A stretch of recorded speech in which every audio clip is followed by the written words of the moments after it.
안녕하세요. 신박사의 성공 추월 차선에 오신 여러분 환영합니다. 오늘은 특별한 주제를 가지고 찾아왔습니다. 우리 모두가 한 번쯤 꿈꿔본 것, 바로 천재처럼 학습하는 방법인데요.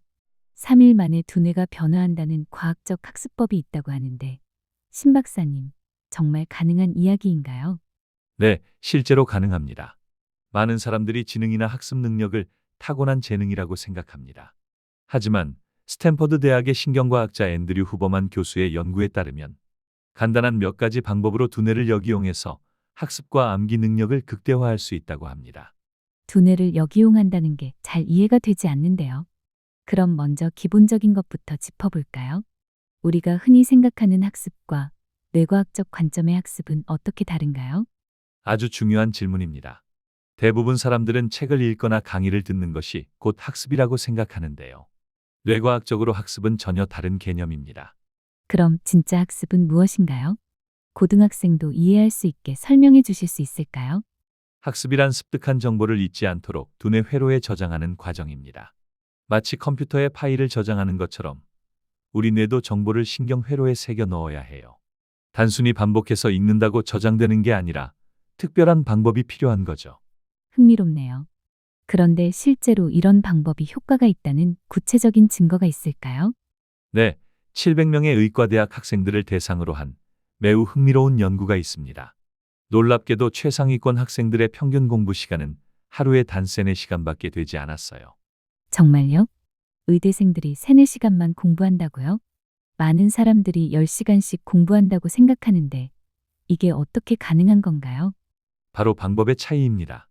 이 학생들에게는 몇 가지 특별한 공통점이 있었어요. 어떤 공통점이 있었나요? 우리도 실천할 수 있는 것들인가요? 첫 번째로 그들은 공부할 시간을 미리 정해두고 매일 같은 시간에 혼자서 공부했습니다. 예를 들어 아침 7시부터 9시, 저녁 8시부터 10시, 이런 식으로요. 그냥 시간을 정하는 것과 뭐가 다른가요? 여기서 중요한 건 아데노신이라는 물질입니다. 우리 뇌에서 집중력을 관리하는 화학물질인데요. 이건 마치 배터리처럼 한정적이에요. 아데노신이 배터리라고요? 좀 더 쉽게 설명해 주실 수 있나요? 네, 우리가 깨어있는 동안 아데노신이 쌓이면서 점점 피곤해지고 집중력이 떨어집니다. 하지만 적절한 양이 쌓였을 때는 오히려 긴장 상태가 유지되면서 집중도가 올라가요. 그래서 공부 시간을 미리 정해두면 우리 뇌가 그 시간을 위해 아데노신을 알맞게 준비하는 거죠. 혹시 많은 사람들이 이 부분에서 잘못 이해하는 부분이 있나요? 네, 많은 분들이 오늘은 10시간 공부해야지 하고 무작정 책상에 앉아 있는데요. 이건 오히려 역효과입니다. 아데노신을 낭비하는 거죠. 차라리 2시간씩 2번, 최고의 집중력으로 공부하는 게 훨씬 효과적이에요. 첫 번째 비밀이 스케줄링이었다면 두 번째 비밀은 무엇인가요? 한 번 보고, 한 번 해보고, 한 번 가르치기입니다. 앤드류 후버만 교수가 자신의 연구실에서도 실제로 사용하는 방법이에요. 가르치기요? 경쟁이 치열한 환경에서 어렵게 배운 걸 남에게 알려주면 손해 아닌가요? 많은 분들이 그렇게 생각하시는데 완전히 반대입니다. 내가 배운 것을 누군가에게 설명하는 과정에서 얻는 학습 효과가 훨씬 더 크거든요. 왜 그런 건가요? 구체적인 이유가 있나요? 설명하려면 자신이 완벽하게 이해해야 합니다. 애매하게 아는 부분이 드러나고 논리적으로 재구성하는 과정에서 뇌의 신경 회로가 더 강하게 연결돼요. 실제로 최상위권 학생들은 모두 친구들에게 설명하는 시간을 가졌습니다. 세 번째 방법은 무엇인가요? 셀프 테스트입니다. 이건 정말 놀라운 연구 결과가 있는데요. 시험이 학습 방법이라고요? 시험은 평가 도구 아닌가요? 바로 그게 대부분의 오해입니다. 한 실험에서 학생들을 두 그룹으로 나눴어요. 첫 번째 그룹은 자서전을 4번 반복해서 읽게 했고, 두 번째 그룹은 한 번만 읽고 셀프 테스트를 했습니다. 결과가 어땠나요? 한 번만 읽고 셀프 테스트를 한 그룹이 압도적으로 더 많이 기억했습니다. 4번 읽은 것보다 한 번 읽고 테스트한 게 훨씬 효과적이었던 거죠. 정말 신기하네요. 그런데 셀프 테스트를 정확히 어떻게 해야 하나요? 틀리면 어떻게 하죠? 틀려도 전혀 상관없습니다. 오히려 틀리는 게 도움이 돼요. 중요한 건 정보를 떠올리려고 노력하는 과정입니다. 이때 뇌의 해마가 평소보다 20배에서 30배 빠르게 작동해요.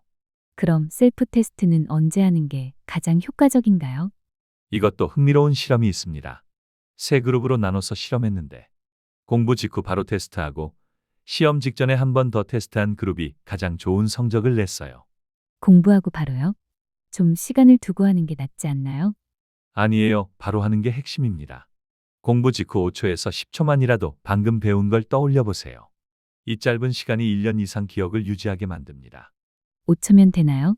너무 짧은 것 같은데요. 네, 충분합니다. 지금 바로 실험해 볼까요? 자, 눈을 감아요. 지금부터 5초 동안 눈을 감고 제가 했던 얘기들을 머릿속으로 정리해 보세요.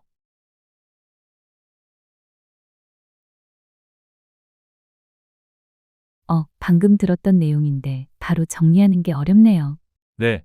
하지만 방금 5초 동안 뇌를 자극한 것 덕분에 며칠이 지나도 제가 한 말들이 기억에 남으실 거예요. 너무 쉬운 방법이니 일상에서 많이 이용하세요. 단, 한 가지 주의할 점이 있어요. 공부 직후 바로 스마트폰이나 TV뿐 아니라 심지어 다른 책을 봐도 모든 효과가 사라집니다. 새로운 정보가 들어오면서 방금 배운 게 밀려나는 거죠. 정말 좋은 팁이네요. 실천해 보겠습니다. 그럼 마지막 네 번째 비밀은 무엇인가요? 크고 야심찬 목표를 갖는 것입니다. 최상위권 의대생들에게 공부하는 이유를 물었더니 모두 장기적이고 구체적인 꿈을 가지고 있었어요. 목표가 있으면 정말 공부가 잘 되나요? 좀 뻔한 이야기 같은데요. 단순한 목표가 아니라 야심찬 목표입니다. 자신의 능력으로 가족과 사회에 미칠 영향력, 세상을 바꿀 수 있는 가능성, 이런 큰 그림을 그리는 거예요. 그게 실제로 학습에 어떤 영향을 주나요? 힘들 때마다 이 목표를 떠올리면 뇌에서 도파민이 분비되면서 다시 집중할 수 있는 에너지가 생깁니다. 내가 왜 이걸 하는지 명확하면 뇌도 그만큼 협조적으로 변해요. 그런데 공부하다 보면 집중력이 떨어질 때가 있잖아요. 이럴 땐 어떻게 해야 하나요? 아주 중요한 질문입니다. 집중력이 떨어지는 건 나쁜 게 아니에요. 오히려 뇌가 열심히 일하고 있다는 신호입니다. 집중이 안 되는 게 좋은 신호라고요? 이해가 안 되는데요. 우리 뇌는 새로운 정보를 처리할 때 기존 신경 회로를 재구성해야 합니다. 이 과정이 피곤한 거예요. 마치 운동할 때 근육이 필요한 것처럼요. 그럼 집중력이 떨어질 때 어떻게 해야 하나요? 다시 돌아오는 연습을 하세요. 집중이 흐트러졌다가 다시 돌아오는 과정 자체가 집중력 근육을 키우는 훈련입니다. ADHD가 있는 사람도 흥미로운 주제라면 오래 집중할 수 있다는 연구가 이를 증명해요. 지금까지 네 가지 비밀을 들었는데요. 이걸 실제로 어떻게 적용하면 좋을까요? 구체적인 예시를 들어주실 수 있나요? 네, 실전 적용법을 알려드릴게요. 먼저 하루 일과를 짜보세요. 아침 7시에서 9시, 저녁 8시에서 10시, 이렇게 두 번의 공부 시간을 정하고요. 그 다음은요? 각 시간에 공부할 때는 한 번 읽고 바로 셀프 테스트를 해보세요. 방금 뭘 배웠지? 하고 5초만 생각해도 됩니다. 그리고 저녁에 가족이나 친구에게 오늘 배운 걸 설명해 보세요. 매일 이렇게 하면 되는 건가요? 네, 단 3일만 해보세요. 첫날은 어색하고 둘째 날은 조금 나아지고 셋째 날이 되면 확실히 다르다는 걸 느낄 겁니다. 뇌의 신경 회로가 재구성되기 시작하는 거죠. 많은 사람들이 실수하는 부분이 있을까요? 특히 조심해야 할 점이 있다면요? 가장 큰 실수는 양에 집착하는 것입니다. 오늘은 책 100페이지 읽어야지. 이런 목표요. 양보다 중요한 건 노출의 질입니다. 노출의 질이요? 구체적으로 어떤 의미인가요?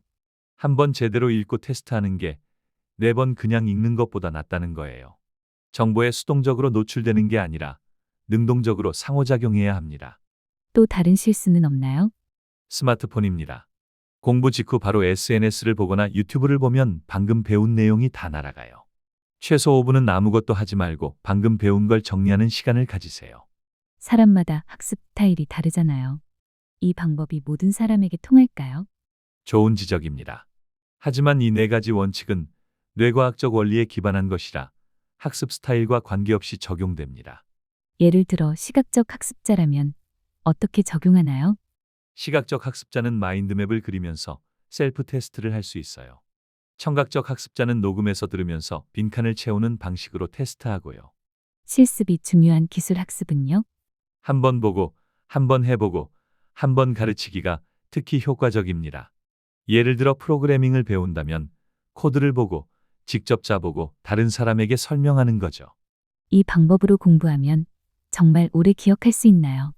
네, 연구 결과 1년 이상 기억이 유지됩니다. 특히 공부 직후 셀프 테스트와 시험 직전 재테스트를 하면 장기 기억으로 전환되는 확률이 극대화돼요. 왜 셀프 테스트가 그렇게 효과적인 건가요? 원리를 설명해 주실 수 있나요? 테스트를 할 때 우리 뇌는 인출 연습을 하게 됩니다.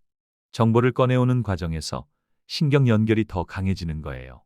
마치 길을 한 번 걸으면 희미한 자국이 남지만 여러 번 걸으면 확실한 길이 되는 것처럼요.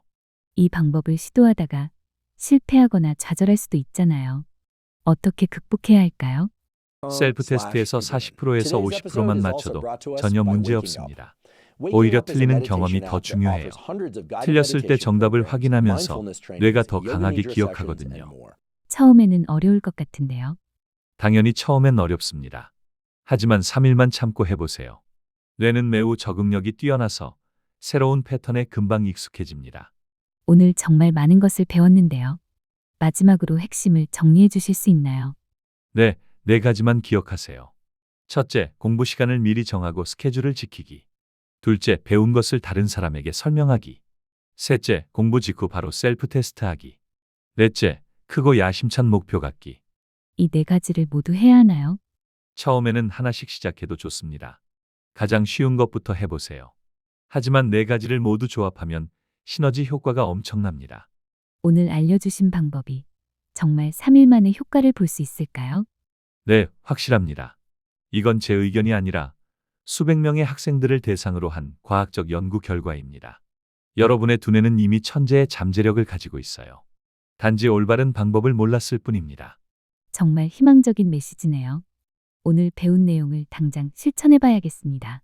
시청자 여러분도 오늘부터 바로 시작해 보시면 3일 후엔 분명 달라진 자신을 발견하실 겁니다. 감사합니다. 후범한 교수님의 원본 강의 영상을 찾아보시면 더 강력한 인사이트를 얻으실 수 있습니다. 저희도 좀 더 자세한 확장판으로 준비하고 있으니 이 영상으로 아쉬운 분들은 기대해 주세요. 감사합니다.